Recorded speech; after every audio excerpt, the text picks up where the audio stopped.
শীতকালে পা ফাটার সমস্যা দূর করতে এই সহজ টিপসটি বাড়িতেই করে ফেলো খুব সহজে এবং সামান্য কিছু উপাদান দিয়ে। বন্ধুরা, শীতকালে কিন্তু বিশেষ করে আমাদের পা ফেটে যায় এবং আমাদের মানে মুখ বলো বা হাত পা বলো, সব কিছু যেরকম আমরা যত্ন করি সেরকম কিন্তু আমাদের পায়েরও যত্ন করা উচিত।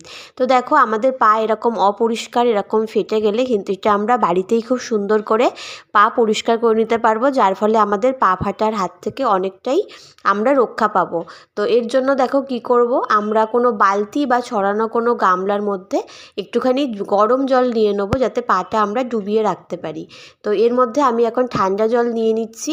ঠান্ডা গরম জল মিক্সড করে নেবে যাতে পাটা ডুবিয়ে রাখতে পারো, একটু উষ্ণ গরম জল থাকতে হবে। তারপর এর মধ্যে আমি এখন 4 ঢাকনা ভিনিগার দিয়ে দিচ্ছি। তোমরা এখানে লেবুর রসও ব্যবহার করতে পারো। তারপরে এর মধ্যে দিয়ে দিচ্ছি বেকিং সোডা।